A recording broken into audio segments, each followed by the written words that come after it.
Amém? Mas nós estamos aqui e vamos dar início a mais um tema desse ano, desse mês, aliás, desse mês de setembro. Missões, orações, ou oração e adoração, com o texto base ali de Isaías 52:7, que diz: como são belos nos montes os pés daqueles que anunciam boas novas. Esse é o nosso propósito essa noite, trabalhar esse tema, para que saiamos daqui hoje com uma definição bem clara de quem nós somos no reino de Deus, de quem você é na casa de Deus, de quem você é para o Senhor. Por muitos anos, eu quero começar a minha introdução contando, não é muito comum isso não deve ser, uma ilustração particular não deve ser colocada numa introdução de um sermão, teologicamente falando, mas como eu não sou teólogo, eu sou apenas um pastor que prega a palavra, eu vou colocar uma ilustração logo na introdução. Eu quero começar dizendo que quando eu nasci e me dei conta que eu era uma pessoa, porque tem uma fase que a gente se dá conta que a gente existe, verdade? Que a gente é uma pessoa, que a gente é homem ou que a gente é mulher. Então, os meus irmãos mais velhos afirmavam para mim, não sei por qual motivo, talvez por eu ser o caçula e ser o mais querido dos pais e dos avós, por inveja e ciúmes, eles afirmavam que eu não era para ter nascido, não é? Que eu fui um erro dos meus pais, que eu era o raspa do tacho. Não sei o que significa isso, mas imagina que raspa ou raspo do tacho é uma coisa horrível, não é verdade? Me lembra arroz queimado, né? Ninguém quer comer. Mas eu fiquei pensando, e isso por muitos anos na minha adolescência, eu acreditava que eu não era para ter nascido, né? Eu sou um erro dos meus pais, porque todos zoavam comigo dessa maneira, os meus irmãos. Porém, aos 12 anos, eu tive um encontro tão especial com o Senhor. Aos 10 anos eu me batizei nas águas, mesmo tendo esse conflito todo na minha cabeça, de identidade. Não de identidade de quem eu era, ok? A identidade da minha missão, de que eu estava fazendo nessa terra. E com 12 anos eu tive um encontro tão especial com o Senhor, que foi o batismo com o Espírito Santo. E a partir dali, eu entendi que eu tinha um chamado de Deus. Apesar de na igreja de onde eu cresci, não onde eu nasci, mas a igreja onde eu cresci, que eu nasci na Assembleia de Deus, fui apresentado ali, mas eu cresci na Igreja Batista. Ali havia uma irmã que trazia profecia. E nessa época, a gente tinha muito medo dessa irmã. Os adolescentes, né, os jovens, tinham muito medo, porque quando ela vinha, meu Deus, vai revelar o meu pecado. Estou lascado. Então um dia ela chegou para mim, num pós-culto, e ela disse o seguinte: você vai para Cortina de Ferro. Era um país da Rússia, era um estado da Rússia, que estava matando missionários. E aquilo entrou em mim. Cortina de Ferro é um país totalmente comunista e totalmente ateu. E aquilo entrou em mim. Eu acho que já contei isso aqui para vocês, mas de repente, né, vou dar uma de apóstolo, que sempre conta as mesmas histórias. Não digam isso para ele, por favor. E aí, aquilo entrou em mim e eu falei: eu não quero morrer, eu não sei quando que eu vou, mas eu não quero morrer. E outra, eu não tenho chamado missionário. Isso não é para mim.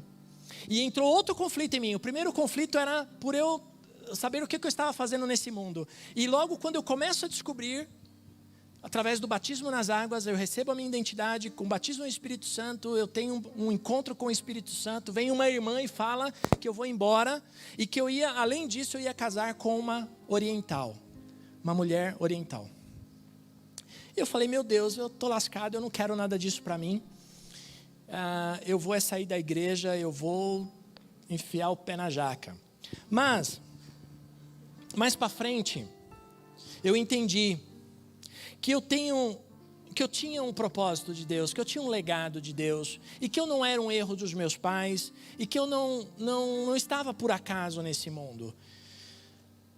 A partir do propósito que eu entendi isso, que eu tinha um propósito, a minha missão teve sentido, a minha oração teve base, e a minha adoração começou a ser mais profunda. Por isso que eu quero nessa noite transmitir tentar transmitir para vocês esse recado, que talvez que gere e que sempre bate em nossas mentes, talvez na adolescência ou no começo da juventude, mas também para você que deve estar aqui sem saber o que vai acontecer na sua vida, porque sempre nos encontramos em nossa vida em momentos que temos que mudar, que temos que tomar decisões, que temos que avançar. Sair de uma inércia às vezes e avançar para algo diferente de Deus. Deus tem algo para você, Deus tem algo para a sua vida, Deus tem algo especial para a sua família. Eu não sei qual é, eu sei qual é para mim, eu sei qual foi para mim, eu não sei qual é a sua, eu não posso dizer, e talvez alguém possa dizer, mas por revelação do Pai, do Espírito Santo.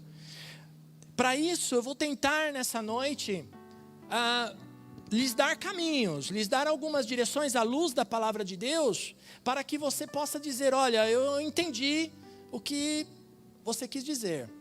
Por isso, para começarmos, vamos ler um texto bem bacana para a gente entender esse propósito. Eclesiastes capítulo 3, o verso 1, o autor de Eclesiastes, ele vai já determinar algo especial para nossas vidas. Ele vai dizer assim, para tudo há uma ocasião certa, e há um tempo certo para cada propósito debaixo do céu. Aí está, muitas vezes, o que nós precisamos entender do propósito de Deus para nossas vidas. Às vezes nós queremos avançar este tempo de Deus. Há um tempo determinado de Deus para todas as coisas. Há um tempo determinado de Deus para a tua vida. Talvez o seu tempo seja hoje. Às vezes nós queremos acelerar esse tempo. Às vezes pessoas aceleram esse tempo em nossas vidas. Às vezes circunstâncias nos levam a tomar decisões que nos fazem perder tempo. E passos errados nos remetem a tomar decisões erradas na frente e corrigir. Eu sempre uso e achava interessante quando havia o GPS, não o Waze agora, o GPS mesmo, aquele aparelho GPS que a gente colocava no nosso carro para nos direcionar. Eu lembro que quando errávamos o caminho, havia uma voz que dizia, recalculando. Não é verdade? Mais ou menos isso. Isso não significa que não vamos chegar aonde nós havíamos colocado o endereço. Sim, vai chegar, mas vai demorar um pouco mais, porque você errou em um momento no seu caminho. O GPS tinha um caminho determinado, tinha uma estratégia, mas você errou, você tomou uma outra direção. Você vai chegar, mas vai demorar um pouquinho, porque vai recalcular, ele vai procurar uma nova direção, vai levar mais tempo, mas você vai chegar. Muitas vezes em nossas vidas nós cometemos esses erros, nós saímos, havia um caminho, uma missão, um chamado, mas de repente nós saímos desse caminho, e aí o Senhor vai precisar recalcular o nosso caminho, Ele vai precisar recalcular a nossa missão. Nós vamos chegar lá onde tínhamos que chegar antes, mas vai demorar, aí vai perder tempo, e é nessa perda de tempo que nós cometemos os nossos erros, que nós fracassamos e temos vontade de desistir, porque aquilo que estava previsto para chegar rápido, vai demorar um pouco mais. O autor de Eclesiastes está dizendo exatamente isso para nós. Olha, há um tempo certo para todas as coisas. Você não pode passar esse tempo. O propósito, para cada propósito em minha vida e na tua vida, já está determinado por Deus para nós. Todos os nossos dias estão escritos. Eu gosto do Salmo 90 de Moisés, onde ele diz lá que ele pede para o Senhor, o salmista Moisés no seu salmo, ele diz assim: ensina-nos, Senhor, a contar os nossos dias para que o meu coração, ou para que o nosso coração alcance sabedoria. Nós precisamos ter dias contados. O que é dias contados? São dias planejados. São dias que eu sei o que eu vou fazer. A pior coisa que tem, meu amado e minha irmã, a pior coisa que tem é quando nós acordamos pela manhã, eu espero que seja pela manhã, não é? E você diz assim: eu não sei o que eu vou fazer hoje, estou perdido. Isso não é dias planejados, isso é dias vividos. A gente sobrevive. Dias contados são dias planejados. Você sabe que você tem um horário para acordar, você tem um trabalho a executar, você tem, talvez seja a rotina, não importa, mas você tem gente te esperando, tem gente que depende de você, tem gente que precisa de você. De repente, teus filhos precisam de você para trazer o recurso para casa. Enfim, dias planejados. E isso tem a ver com o propósito de Deus para nossas vidas. Por isso, precisamos identificar, dentro desse tempo, dentro desse propósito, dentro desse chamado de Deus, qual é a minha missão. E isso eu vou encontrar aonde? Eu vou encontrar em duas áreas muito importantes, em muitas formas, através da palavra, através da palavra profética, através de um chamado especial, mas isso você vai encontrar pessoalmente, no seu espírito, através da oração e através da adoração. Você identifica isso com muita facilidade. Por isso Jesus vai dizer ao Pai na sua oração lá no Evangelho de João, no capítulo 17, versículo 18. Evangelho de João, por favor, abra sua Bíblia comigo.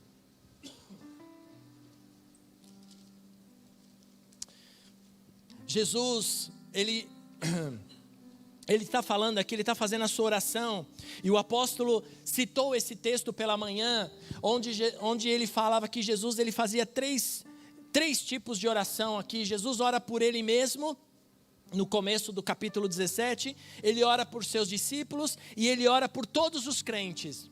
E o apóstolo afirmava que aqui nessa oração, nosso apóstolo afirmava aqui pela manhã, que nessa oração, eu e você estávamos incluídos aí. Amém?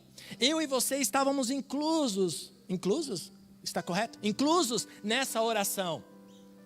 E aqui, no verso 18, Jesus diz assim ao Pai: assim como me enviaste ao mundo, eu os enviei ao mundo. O Senhor está falando aqui da importância daquilo que aconteceu com Ele, daquilo que Ele vivia, daquilo que Jesus era, e assim como Ele foi enviado pelo Pai, Ele também nos enviou para viver nesse mundo. Você é um enviado do Senhor. Você é um enviado do Senhor para cumprir a missão do Senhor Jesus aqui nessa terra. E é interessante que se você for ver, porque nosso tema também abrange oração, você vai ver que Jesus não mostra que Jesus, na frente das pessoas, Jesus orava muito pouco. Jesus orava muito tempo sozinho, nos montes, escondido, afastado. E quando ele estava diante das pessoas, ele orava oração muito prática. E eu gosto dessas orações práticas de Jesus, porque me revela a identidade de Jesus, ou a intimidade que Jesus tinha com o Pai. Numa situação onde Jesus foi chamado para orar pelo seu amigo Lázaro, que havia morrido, Jesus chega diante do túmulo, olha para o céu, um monte de gente ali vendo, seus discípulos, uma multidão seguindo Jesus, as irmãs de Lázaro. Jesus olha para o céu e diz: Pai, eu te agradeço porque sempre me ouves. Eu te agradeço porque eu sei que o Senhor sempre me ouve. Sabe o que eu quero dizer para você? O Senhor sempre ouve a sua oração. Não acredite na fala do inimigo que diz que o Senhor não ouve a sua oração, porque você está em pecado, porque você está triste, porque você está deprimido, o Senhor não está ouvindo a sua oração. Isso é uma mentira. O Senhor sempre ouve a sua oração. O Espírito Santo sempre ouve a sua oração. O Pai sempre ouve a sua oração. Por isso, nunca pare de orar. Ore sempre. Amém? Amém, meu irmão? Amém, minha irmã? Porque o Senhor sempre vai ouvir a sua oração. E aí, o Senhor dá essa condição. Você foi enviado para este mundo, você foi enviado para o Brasil, você foi enviado para esta cidade, você foi enviado para essa região e você foi enviado para a sua família. Amém? A vontade do Pai é que eu e você tenhamos um ministério, mas o ministério não é o mais importante em nossas vidas.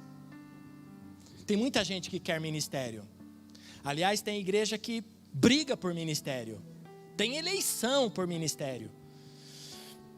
Ministério não é nada se não tiver a missão dentro de você, se não tiver o propósito dentro de você. Por isso, ministério nunca é mais importante. Amém? Tira isso do teu coração. Se você quer ministério, não é o mais importante. O mais importante é cumprir a sua missão. Qual é a sua missão nessa terra? Qual é o seu chamado nessa terra? Ministério é só status, é só posição, é só cargo. E cargo não leva para o céu. E infelizmente as igrejas estão cheias de pessoas querendo cargos, querendo posição, querendo o microfone na mão. E isso não é o propósito de Deus para a sua vida e para a nossa vida. A vontade do Pai é que nós tenhamos um ministério, mas também que você tenha uma missão nesse mundo. A palavra missão vem da raiz no latim, da palavra no latim, remeter ou enviar. Remeter, lançar ou enviar. Ser cristão significa ser enviado ao mundo, como o Pai orou. Como Jesus orou ao Pai, assim como você me enviou, eu os envio. Jesus está falando dos seus discípulos. Assim eu os envio para que eles vão a este mundo e preguem a sua palavra. Jesus entendeu bem a sua missão. Quer saber? Jesus entendeu bem qual era a sua missão nessa terra. Aos 12 anos de idade, ele foi ao templo com seus pais. E lá em Lucas 2,49, veja lá comigo o que aconteceu ali. Seus pais esqueceram Jesus no templo. E eles vão embora. Os pais saem andando e deixam Jesus no templo. José e Maria voltam correndo. E quando... Eu falei 12? Não, é 2. 2,49, é isso. Espera aí, gente. Estava em 12. E quando eles voltam...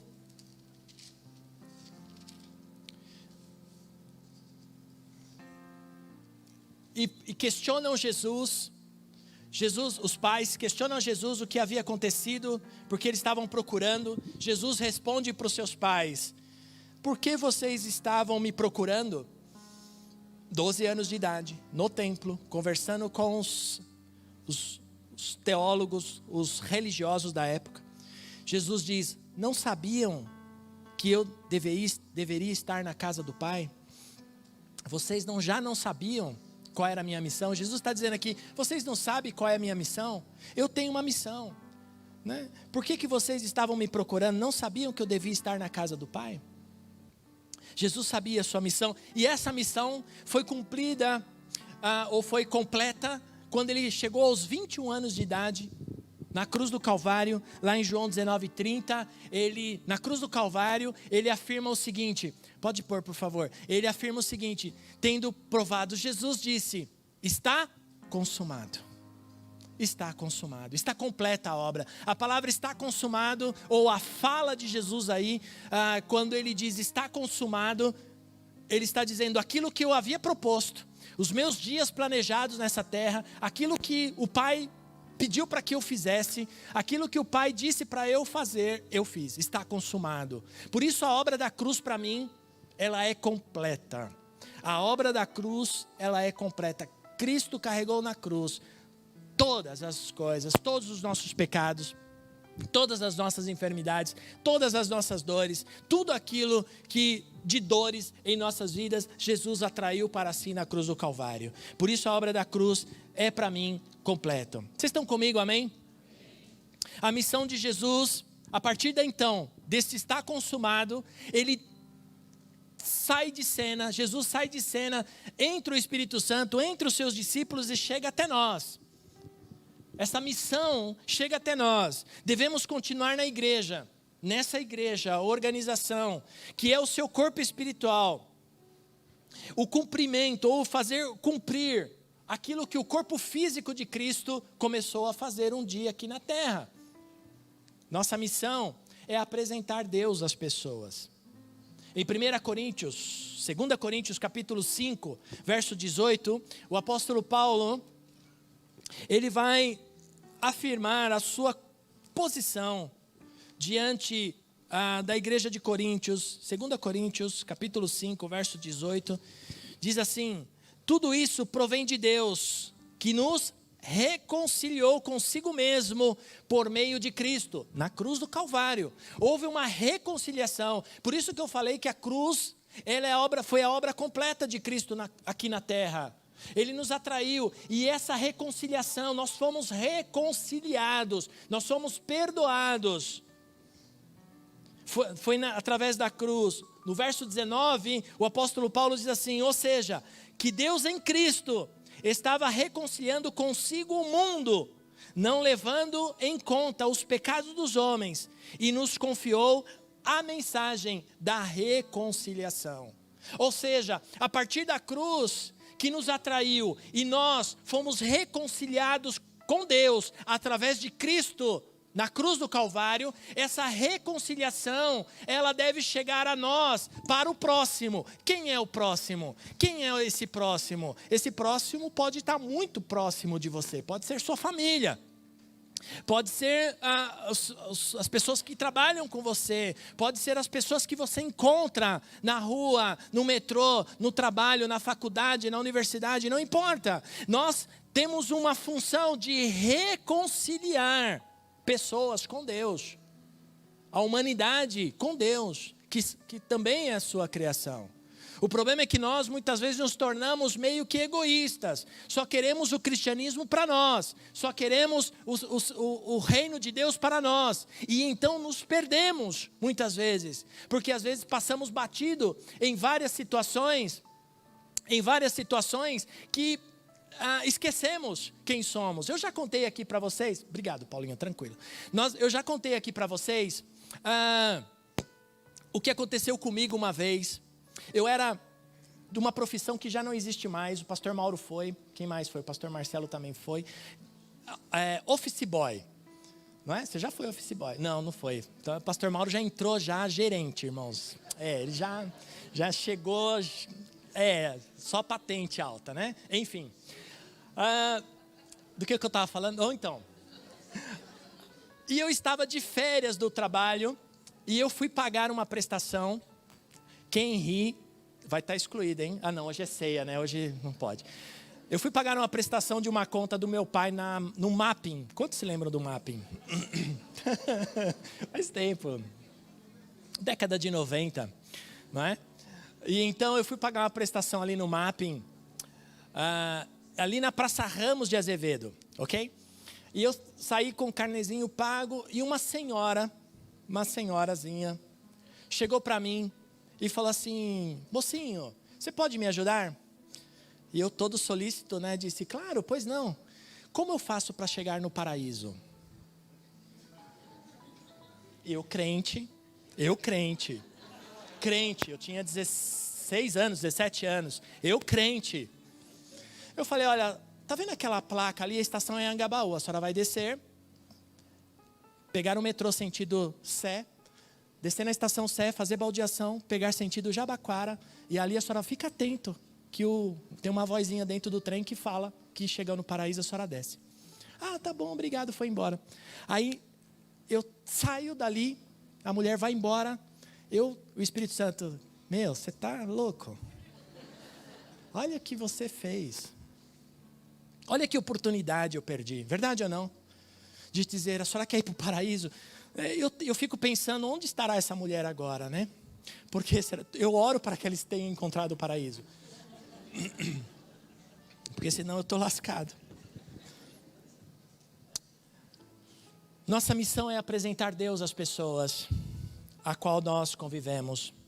Em 2 Coríntios 5,18, aí mesmo, eu já li, né? Já li essa. Mas o verso 19 vai dizer assim, que o Senhor nos confiou, a parte B, a parte final vai dizer que o Senhor nos confiou a mensagem da reconciliação. O Senhor deu a mim e a você a mensagem da reconciliação. Qual é a sua missão? Fazer reconciliação das pessoas que estão no mundo, das pessoas que estão perdidas, das pessoas que um dia foram atraídas, pessoas que, como você, um dia foi atraído pela cruz. É essas pessoas, ou são essas pessoas que o Senhor quer que nós também reconciliamos através das nossas vidas, através da cruz do Calvário. Para isso, eu quero passar alguns princípios bem rapidinho para você. Vocês sabem que eu sou rápido, eu não vou demorar. Para isso, você precisa saber, para você, para a tua vida, para você cumprir essa missão, que não é fácil. Não é fácil reconciliar alguém que nós não conhecemos, ou que temos problemas porque nossa família que não é cristão e nos ofende, nos trata mal no nosso trabalho, na faculdade, nos despreza, enfim.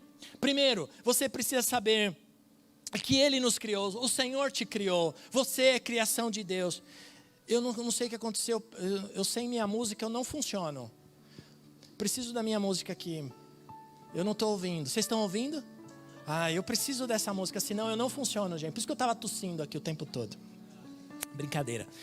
Ele nos criou, Salmo 97, versículo 10, o salmista vai dizer assim, agora sim, olha só, eu tenho sérios problemas, irmãos, com isso. Tem gente que fala assim, pastor, dá um sono com essas musiquinhas, mas eu preciso dela. Diz assim, Salmo 97, 10, odeiem o mal, é para nós, o salmista está dizendo, odeiem o mal, vocês que amam ao Senhor. Quantos amam ao Senhor aqui? Digo amém. Você ama o Senhor, então você tem que odiar o mal.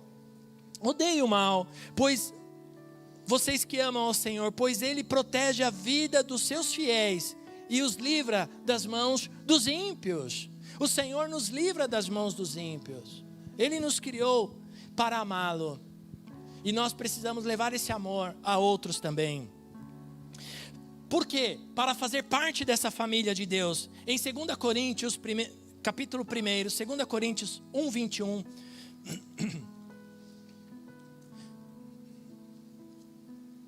1 Coríntios 1, 21. Rapidinho, abra sua Bíblia.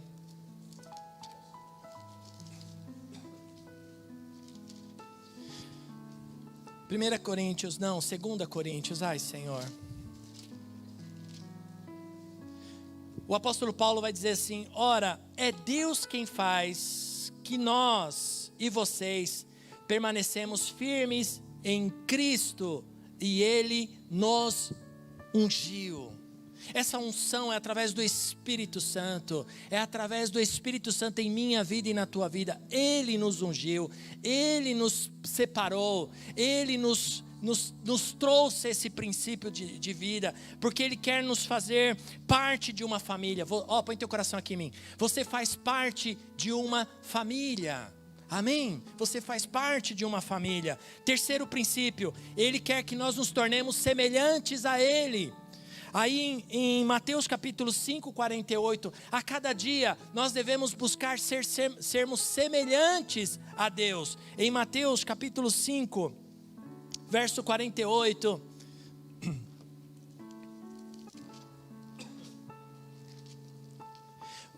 vai dizer assim, o irmão Mateus vai dizer assim: portanto, sejam perfeitos, como perfeito é o Pai Celestial de vocês. Tarefa dura, verdade ou não?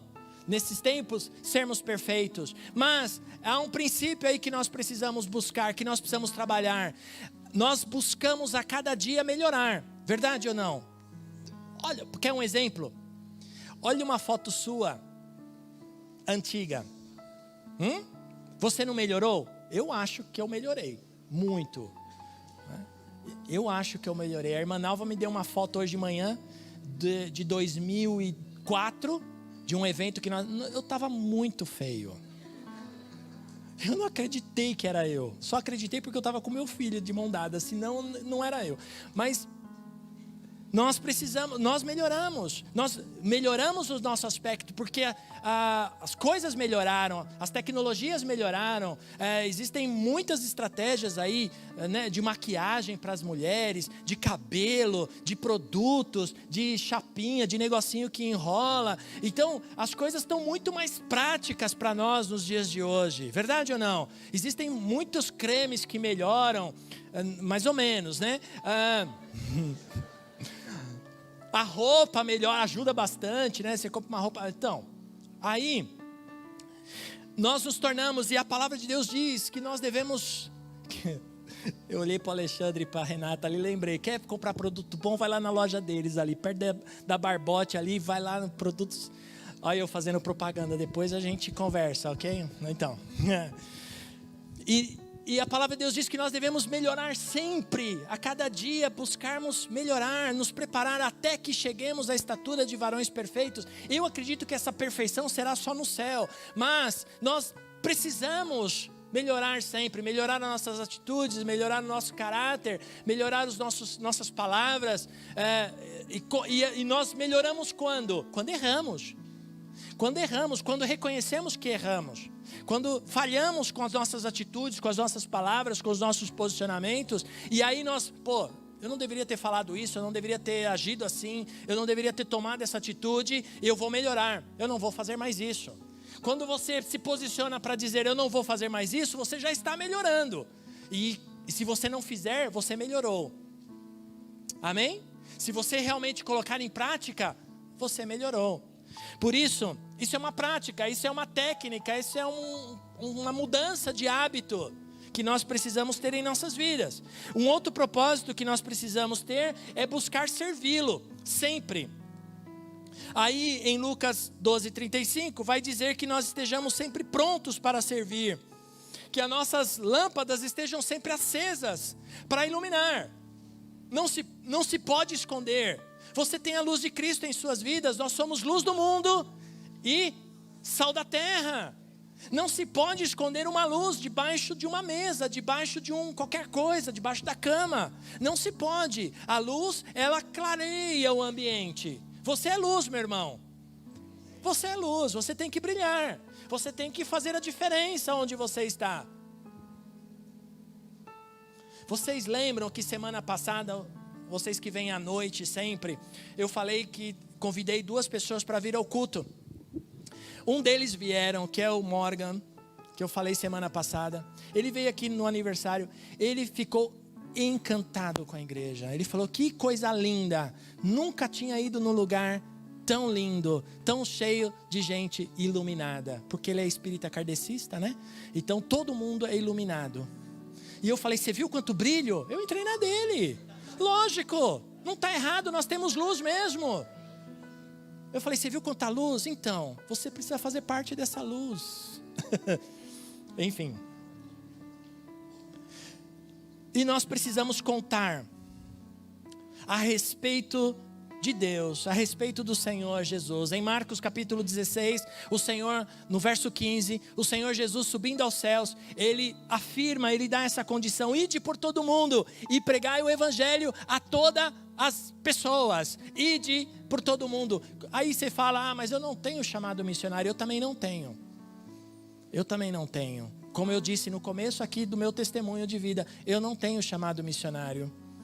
Eu acho que cada um tem que fazer a sua função no seu ministério, a qual Deus chamou a sua missão.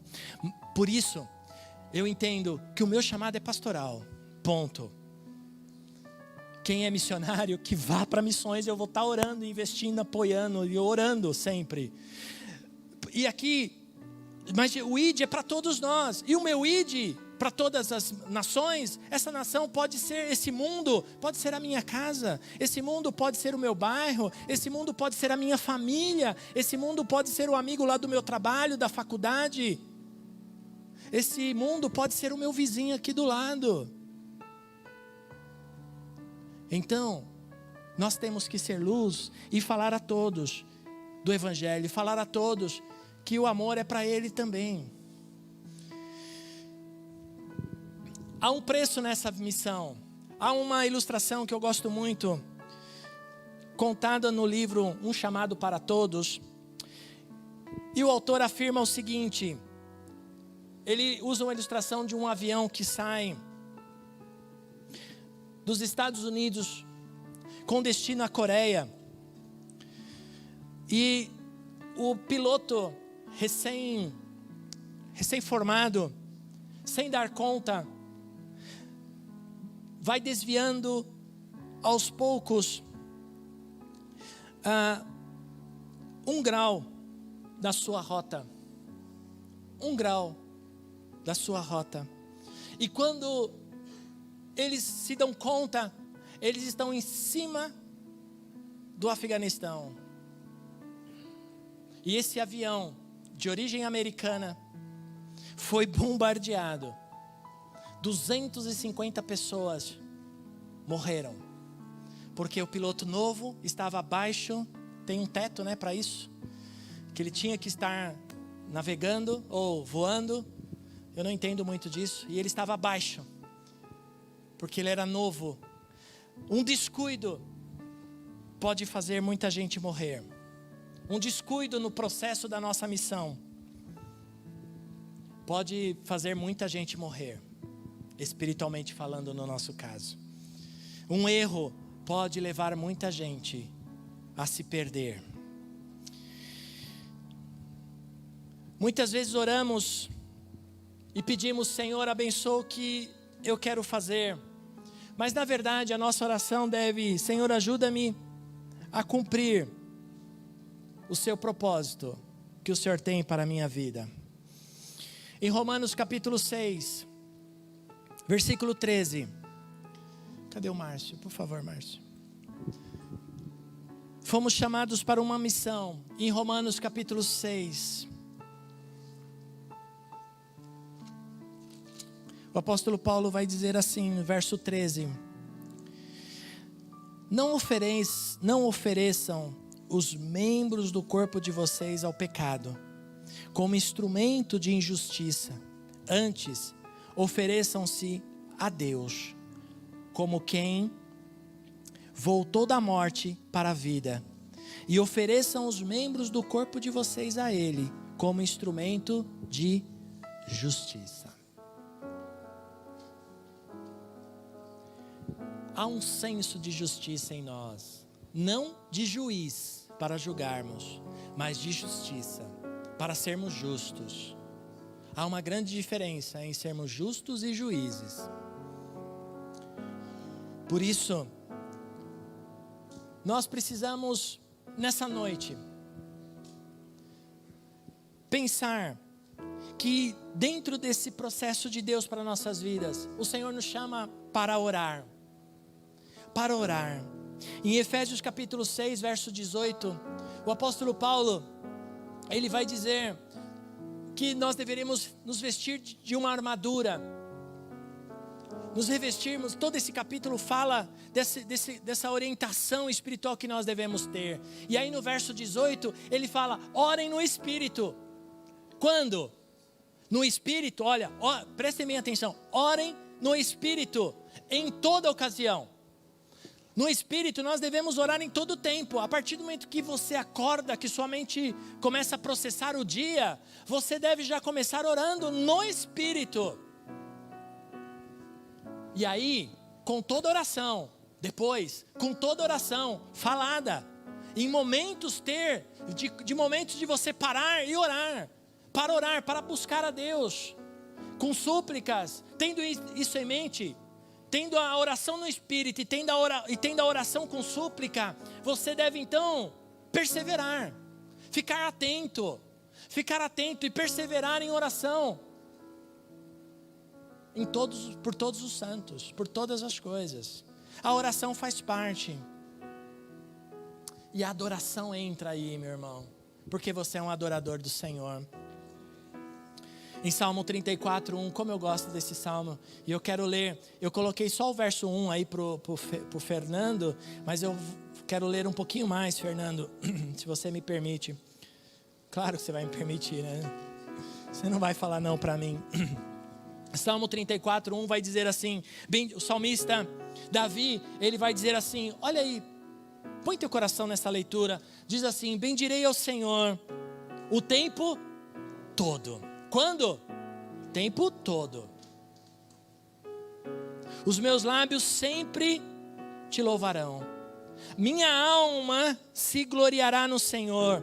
Ouçam os oprimidos e se alegrem. Proclamem a grandeza do Senhor comigo, diz o salmista. Juntos exaltemos o seu nome. Busquei ao Senhor e Ele me respondeu e livrou-me de todos os meus temores. Os que olham para Ele estão radiantes de alegria. Seus rostos jamais mostrarão decepção. Este pobre homem, olha o que Davi diz de si próprio. Este pobre homem clamou e o Senhor ouviu.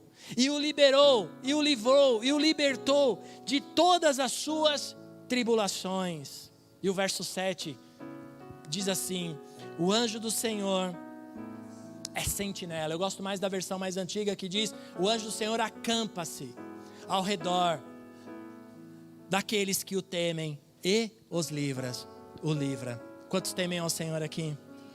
Amém. Você tem um anjo aí acampado com você. Ele vive com você. Por isso que eu creio em anjo da guarda. É o anjo que cuida de mim. Só que o meu anjo da guarda não é aquele anjinho gordinho, fofinho, com uma asinha desse tamanhozinho assim nas costas. Não. Nosso anjo da guarda, ele é forte, ele é grande, ele é poderoso. Ele te protege, ele te livra de coisas que você nem imagina. O nosso anjo é tudo, sabia? Ele pode ser um mecânico a 1h da manhã, quando o seu carro quebra. Já aconteceu comigo. Ele pode ser um frentista de um posto de gasolina que nunca abriu na madrugada e abriu só para você, no meio do nada. Ele pode ser um médico que aparece no plantão para salvar a sua vida. Ele pode ser muitas coisas. E você nunca vai saber que um anjo cruzou o seu caminho e ele era o seu anjo. Porque ele estava ali. Mas o mais lindo é a fala do salmista. Este pobre homem, no verso 6, este pobre homem clamou e o Senhor o ouviu. E o libertou de todas as suas tribulações. É tempo de você entender, com isso eu finalizo essa minha parte. É tempo de você entender que você não é um erro, que você não está nesse mundo ocupando espaço, que você tem uma missão. E para que isso aconteça, você precisa, se de repente você errou em algum caminho que te tirou dessa missão que você havia planejado lá atrás, você patinou, o Senhor recalculou, você está aí de novo, você está na pista de novo, como dizem, porque o Senhor tem uma obra para cumprir na sua vida. Você só precisa orar, buscar a Deus e o adorá-lo de todo o seu coração. Quero te pedir que aí no seu lugar, você fique em pé, por favor, vamos orar ao Senhor.